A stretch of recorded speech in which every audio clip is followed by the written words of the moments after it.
Morning. Good morning. How are you? Wonderful. Picked a good day for a walk. It is. Beautiful. So what are you doing? What kind of work are you doing? Well, I'm not affiliated with the park, but I have a hobby where I chat with strangers for 5 minutes. Okay. It's the neatest thing.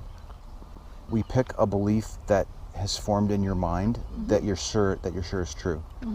Like you think karma is real, or you check your horoscope, or you pray to a god. And I ask questions to figure out what you believe, why, and how you determine that it's actually true. Okay. Well, how do you pick the people? Randomly. You didn't pick us. Well, you know why? Because there's two of you, and I didn't want to split you up. Oh. Now, sometimes I can talk to two people, and if you share the same belief, then we can have You can talk to her since she approached you. Well, yeah. I mean, we can talk if you want, but I don't. We can time for 5 minutes. Yeah, she can too. That's my No, sister. you can talk. I'm just gonna wait. Okay. Is there a belief you want to unpack and discuss a little bit? Oh, I thought you gave us an example. No, he said you could give. I would actually prefer if you pick it, and pick something that is deep to you, meaningful. It impacts who you are as a person. You actually find your behavior influenced because you have this belief. Oh yeah. Why you have something Oh, you know deep on? mine may be too deep for 5 minutes. Oh. Yeah, you know my thing. Sometimes we go 5, it beeps, and people are just like, they keep talking, Yeah. which is fine. Are you okay if I record it? You want me to tell you what mine is, and you can. Yes. Okay. You're okay? More than a belief. Oh, you can go ahead. No, you do it because you're talking. You talking. No, go ahead. No, I'm fine. I can listen. What? Is that your belief too? No. No, I mean, I believe in karma, but not that deep, But you can go ahead. No, just do one of yours because I didn't. I'm trying to think. I don't want to waste his time. So I'm trying to think. Catch you on the way out. Honestly, if I can catch you before you go, it tends to stick with you a little more because then you're thinking about it while you're walking. So that would be my preference. Okay, let me think. Do you think a God exists? When a good thing happens to you, do you think, well, that was because I did something good the other day? She's strong in that. Yeah. You're strong in that? Mine is more so karma than that a God exists. I grew up believing that a God exists, but over the years and situations, I don't have that belief. I can't say I don't have the belief, but I don't have that faith and attaching everything to a God. Gotcha. And it's really strange is because we're we, sisters and we're close and we were raised in church and I just don't. and it's like one of those things. She's okay to say that, but I'm not, because I believe it's God, and I would be scared not to believe there's one. Because then I don't know what am I supposed to do if I don't believe there's one anymore.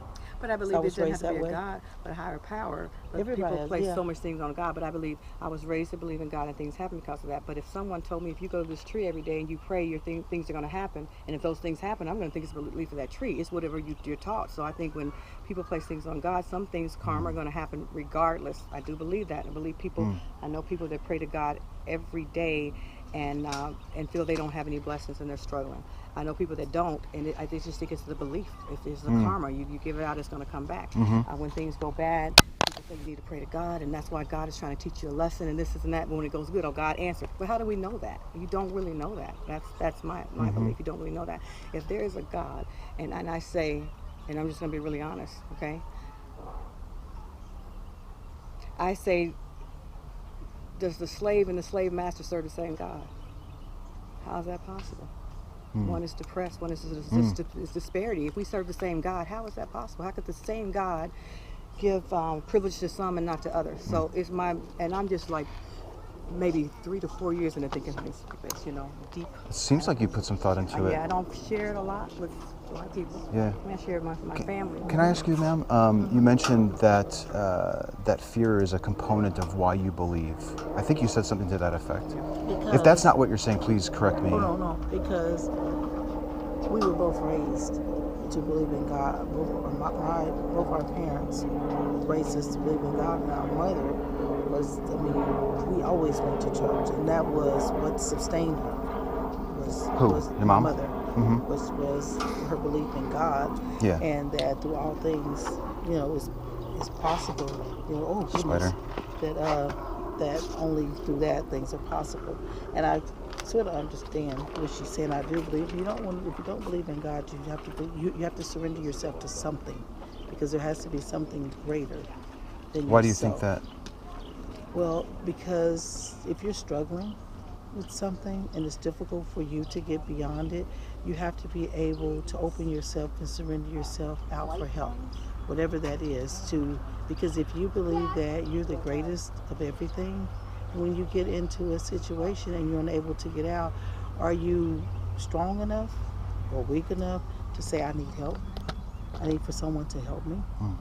Mm-hmm. I need something, I need someone to help me through it.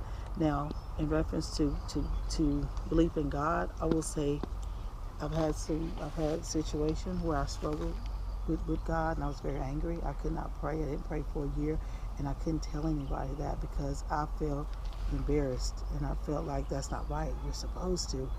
But I did speak to someone, a preacher, and I told him, and he goes, that's okay. God doesn't, he's big enough for you to be mad at him. But my mother didn't say that. She said, no, you just keep praying. But my preacher said, when you couldn't pray, someone prayed for you. When you didn't know how to pray, someone prayed for you. So when you're raised that way, it's like, because I am angry, but I don't know. I can't be where I just can't be where she is. Let me ask you a question. And I didn't get your names. Can I get your first names? My name is Gayle, Gayle. Okay. Gayle. And I'm Carla, Carla. Okay, Carla. And it's a little different that we're sisters. I'm Anthony. We're kind of like this way. No, it's fascinating, honestly, especially because you were raised by the same mom, I think, and right? dad. In the same house, yeah. Yeah, in the same house, same dad. If college roommates. Let me ask you, if you were raised, she's doing something over here in the front. If you were raised in a family where they were largely skeptical and they didn't teach you about a God and they didn't take you to church and tell you to pray to a God and tell you that you needed to have a God to get through difficult times, do you think that when you encountered those difficult times that you would have been able to find a way to get through it by yourself or with friends? I do. I don't know. Because I don't even know how not to even have thought that. I don't even know. I've been on the side where she is, and it was, like I said, it was almost shameful to think that I was struggling with God, and to not even to think where she is. I don't even know how to think that, because we lost our parents very quickly behind each other, and neither were very sick. I'm so sorry. Well, thank you. And neither were very sick, and so that's where some of hers comes from, and mine too. But when I was upset with God and didn't pray, I kind of felt things just got worse for me. And so it was like, okay, is this happening because I'm not praying anymore? Or is it happening because it was supposed to? And then, of course, I think what God would want you to suffer, like she's saying, what God would want you to suffer the way that I am suffering if he's a God and he's supposed to love me. Why am I suffering this way? But then it was like, is it my relationship that's causing me this? Whereas with me, I think that when people say, well, pray about it, tell God what you want, and I'm like, shouldn't he already know? And I have been praying for certain things forever, so I keep going back for the same thing. Is God not him, or is there God? Why do I have to go? And if he knows the desires of my heart, and I know prayers without work is dead, I understand all that, and I've been through that whole praying thing. It's like, okay, and some things in my life where I need that change, I don't have. And some things that I have that look to other people like, oh, you're doing this, and that's great. That's not making me happy. And this God, this so-called God that I'm have prayed to, that hasn't happened. So it's just a contradictory thing. So, but if it's not happening, you have those religious people, Bible thumpers, because you're not praying or you're doing something wrong in your life. And I'm looking like, there's some people that have really, really wronged me in life and in relationships, and they are moving on. So I haven't done those things. So what is it I'm doing that is so displeasing to this God, okay, that I'm not receiving those things that are really because what I want as far as being happy is nothing material, it's nothing financial, it's nothing. It's just I'm thinking it's free, and I can't seem to get that. So I've just lately just really going back and just questioning this whole God thing, and if there were. So it's truly just a belief, because there's so many different religions and what people believe in. So there's not just one God. It's that one God and whatever you believe in. I talk to a lot of people who believe in all different kinds of gods. All different kinds of gods. So why do you think, Carla, that Gayle was able to get beyond the belief that she was taught? And it seems like you are still pardon the expression, but maybe a slave to the belief. Why can't you get beyond this belief like your sister has? Well, What's holding you in? Because that's what my parents taught me to believe. And my mother was, you pray, you be patient. Do parents always teach things that are true? I won't say that they do. How do you know that this is true? How do I know that? And that's the thing about it. I don't necessarily know that it's true. However, I know you have to believe in something higher than yourself. And that's what I was taught, and I choose to do. I choose to believe that this God, rather, I mean, like you said, I could believe in a rock. Choose to believe in the God. Yeah, I can choose to believe in a rock as my higher power, as long as it'll help me get through the things that I need for it to get me through. And it's sort of like, excuse me, are you just believing in the God because it's a coping mechanism to get through difficult times? Yes.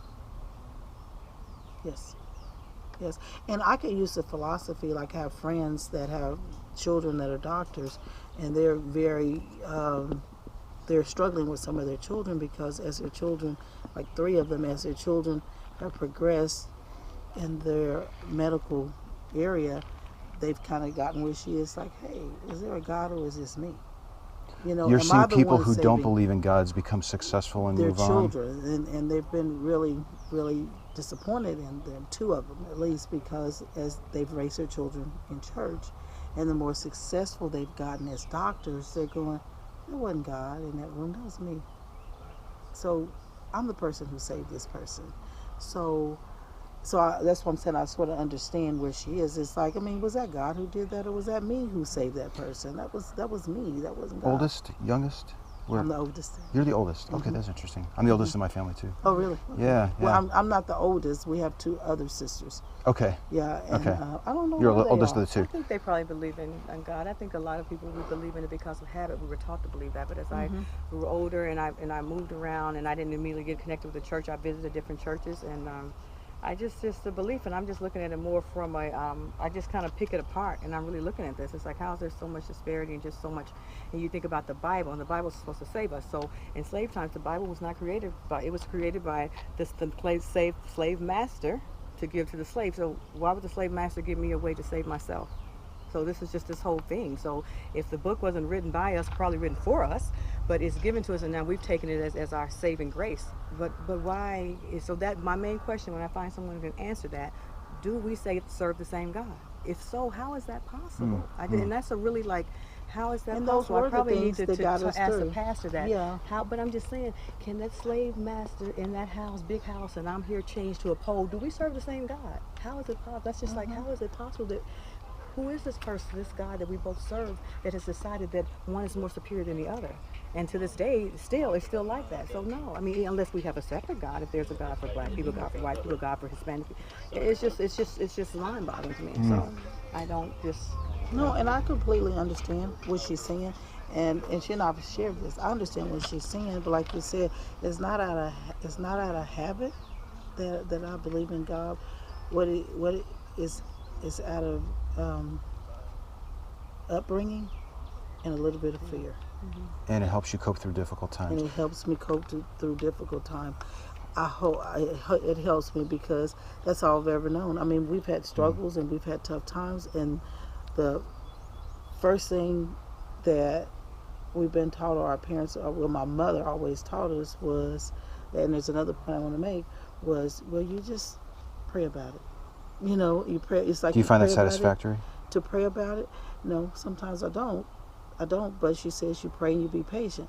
Now, we had a dad. Our dad was the most caring, giving person, and he was the most practical. He lived his life absence of judgment, and that's difficult to do. And I've tried in the last 5 years to live my life absence of judgment of people. And he was a good example of doing that. Now, as they raised us, he never went to church.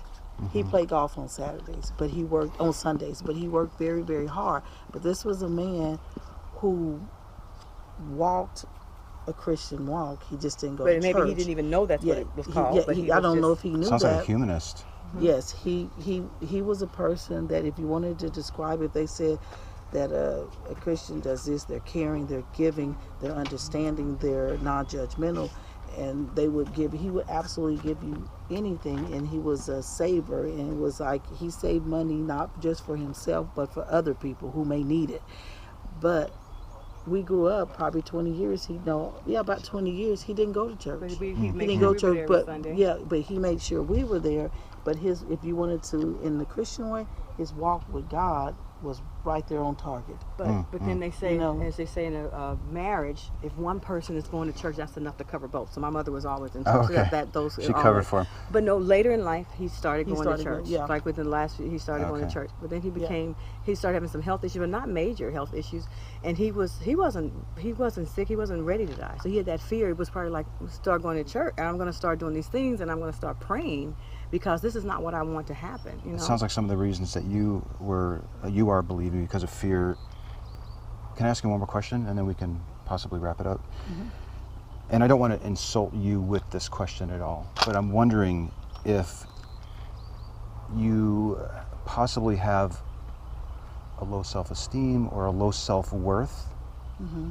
Do you lower yourself in your mind, and that's one of the reasons why you're relying on the belief in a God? No. Do you think that you're not capable personally of getting through difficult times? Oh, yeah. Oh, no. 100% I know I can get through difficult times. Low self-esteem, she tell you, no, I don't suffer with anything like that. I've had. Well, why do you think you need this crutch then? I don't call it a crutch. Let me say, because she experienced a situation where she's a therapist, so she works with marriage and family therapist. So she's worked with all kind of different things. So she had 5 children. She had 3. And just all very healthy pregnancies. And she went to a situation. She went to have a baby, and the baby didn't make it. So that kind of shut her down for a long time. She stopped doing her therapy. She just stopped doing all, and she just really started doing it again 2 years ago. And this happened maybe 14 years ago. So that was just took her to the lowest depths of where she was questioning God, angry, and just going through a whole lot of different things. So. And you wouldn't have been able to get through that time in your mind if it wasn't for your belief in the God. I would have not been able to get through those times if I didn't have my family. And if you didn't have your family. Right, so our parents were living at the time. So when she's going through that, and everyone's surrounded, of course, my mother is saying, we're going to pray about it. You have to do this, we have to do that. And, everyone that's surrounding this, just you keep praying, and, God's going to get you through that. We talk to other people that have been through that, you just pray to God. And so at that point, when you're so down, you want something to believe in and hold on to. So it's like, I'm going to start praying.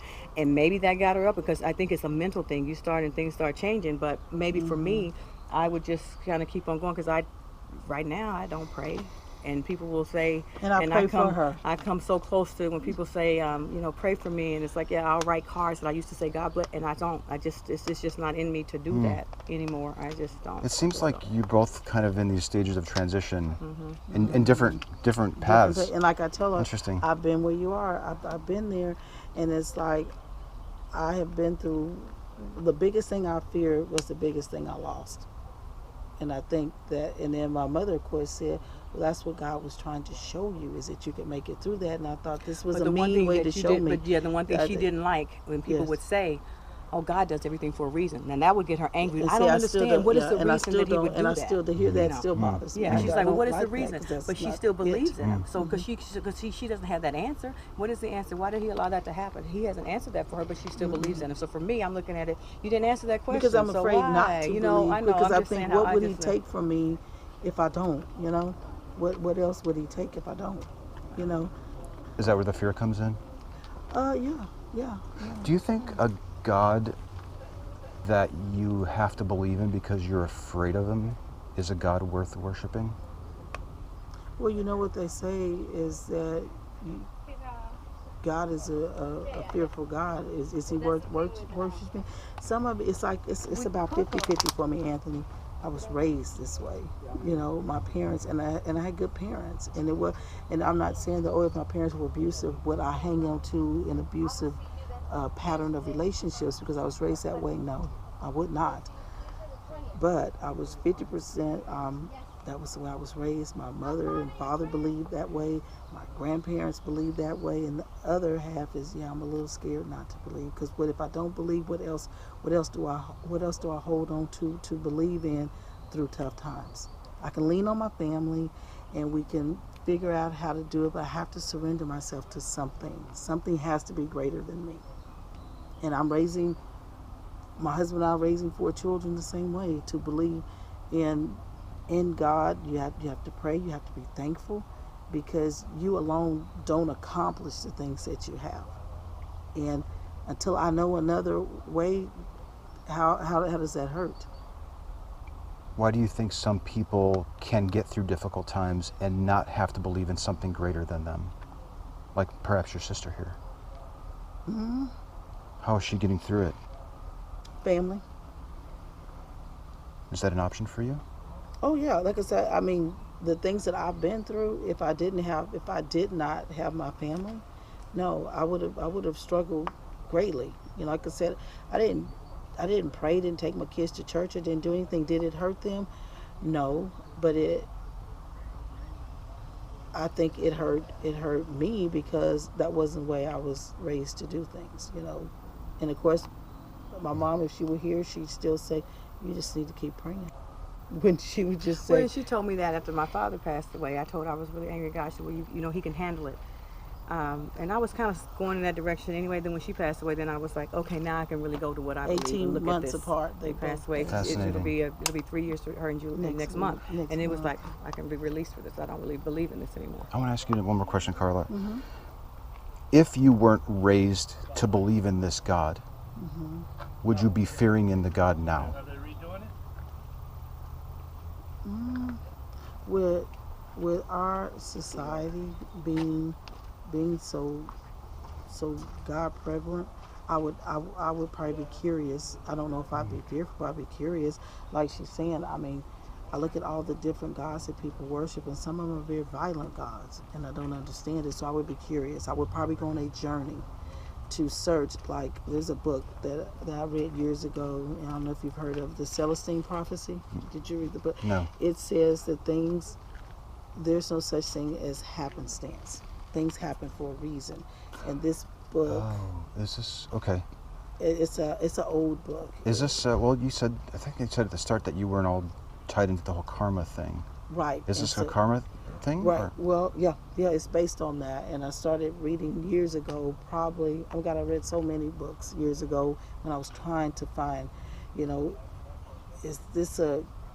there God? Or because how could God be so mean, be so evil, to take what you've prayed for so long and to give you right there and then to pull it back? So I was on this journey to figure it out. So I read a lot of different books. There's a book called Why Does the Red Bird Sing? And it also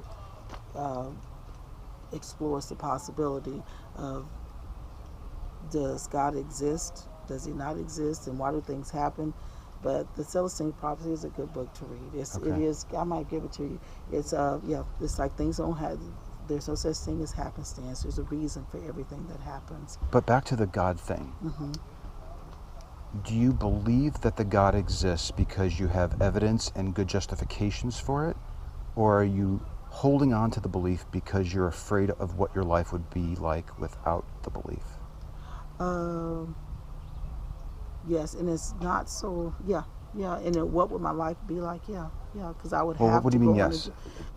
Do you have evidence There's for a fear. No evidence. There's a fear. I could tell you, Anthony, I'll probably pay forever to go, okay, Mama, you've taught us that there is a God. Can you come and tell me that there is? Can you come back and just give me a sign? The that kids are asking for this? Huh? No, she said asking her. I'm asking my mom that. Can you tell me Sorry that? Tell me that thing that you raised us on is true. Is there a way you can let us know that? So yeah. What would I fill my life with in terms of the strength besides my family to get through things if I decide there is no God? Bonus footage followed by post-conversation breakdown. And I'm imagining this is what your study is about, the karma and... I love talking about supernatural beliefs, but when a person picks the God one, I love it because a lot of these other beliefs that people have are resting on that big one. That's a big one. And when the God belief goes, a lot of other beliefs go. They stop praying, and they stop donating to politicians who want a theocracy, and they might be against teaching religious books in public schools, and there's all these other things that kind of fall to the wayside. And I'm fascinated with how people can be sure that their God exists. And I think many times, like during this conversation, I kind of got the impression that maybe you don't. I don't know that. You don't, yeah. I don't like, particularly know that. All I know. You don't know it, but you're very invested in it, and you're afraid of the outcome if you didn't maintain the belief. And then too, one thing for us, and again, I think is that she knows this too, is that you're talking to black people that it's very uncommon for blacks not to believe in God. And our culture believes in God because, as she was saying, we were sustained through the belief in God. It was like our whole existence that we feel we survived was because of God. All the hymns that we ever sang that during the slave time was praying to God. And so our culture is a God-based, as they say, God-based, God-fearing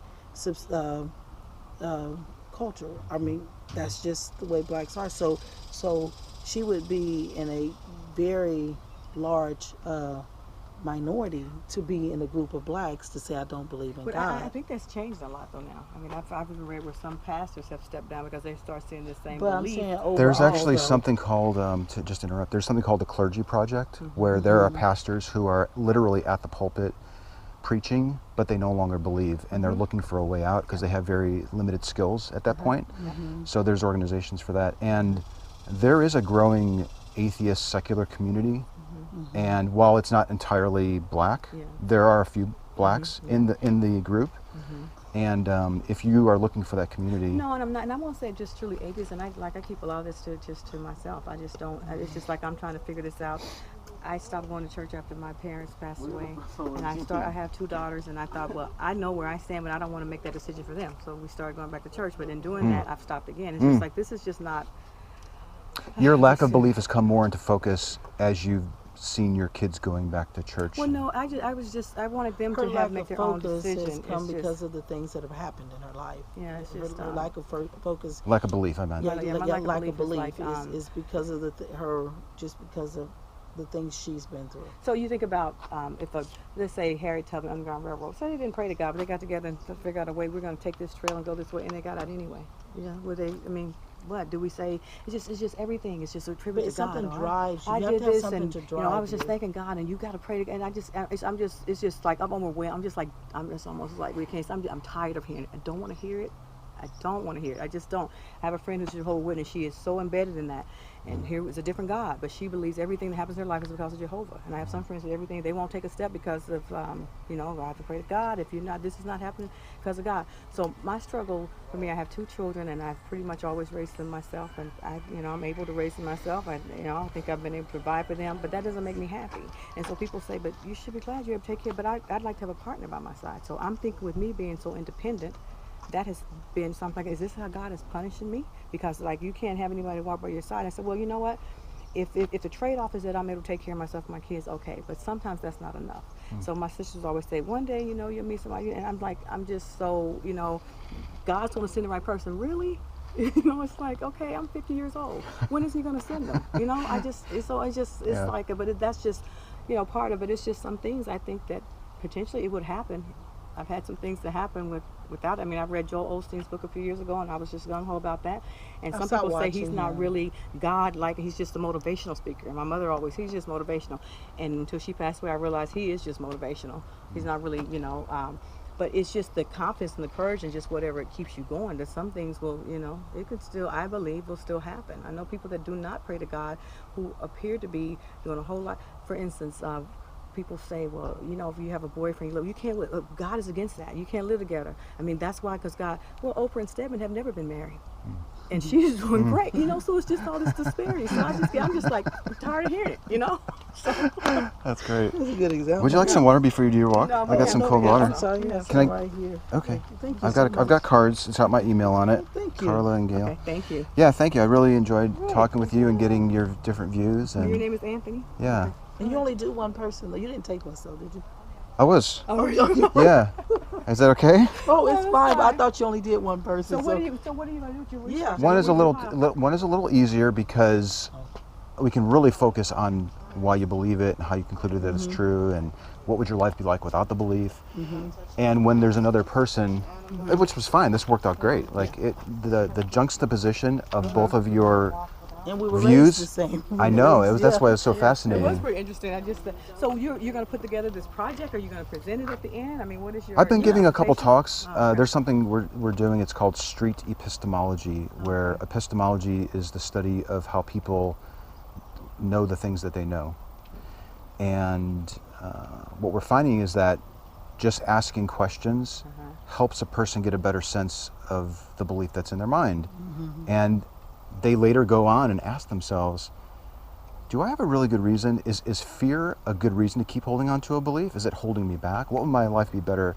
What would my life be like without this belief if I have family to take up the slack?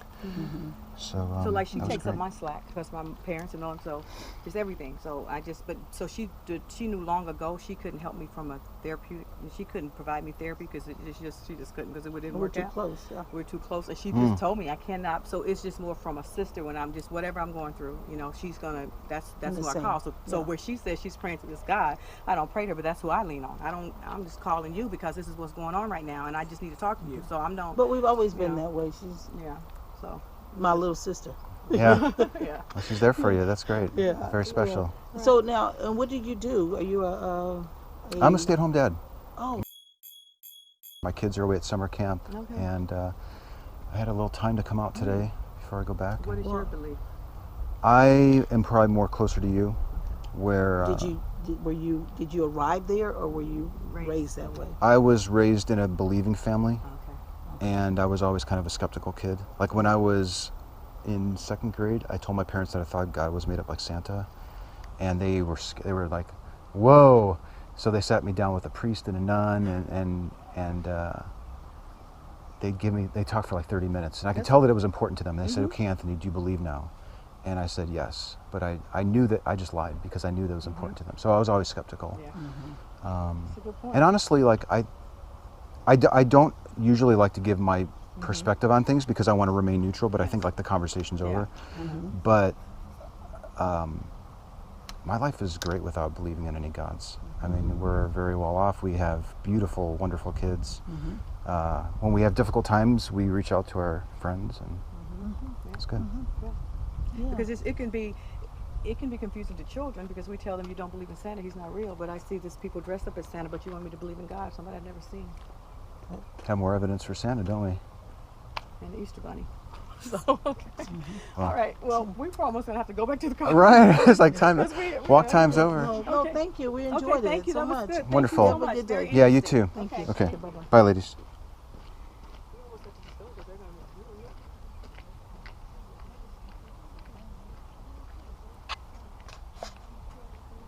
Well, if you recall, I mentioned at the start how it's more challenging to have a conversation with two people, and that was a great example of it. It took a great deal of focus to keep the talk on track. While I think the talk was beneficial for all three parties, not to mention viewers, I think it would have been far more powerful if I had had a one-on-one talk with Carla. I think I took at least two big risks there during the talk that I can recall.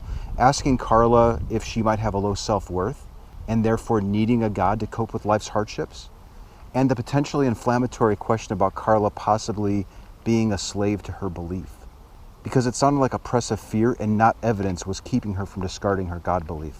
Although I spoke very little, I was a bit more pressing with my questions, maybe because of Gayle's presence, I'm not sure. Even telling them near the end there a little bit about my views, and asking if a fearful God is worth worshiping. You may have even noticed some change talk there with Carla. SE is about meeting a person where they're at, and I thought it might be helpful to help Carla think about what life would be like without this God belief. This discussion was a little meandering at times, much different than my typical encounters, but still memorable nonetheless.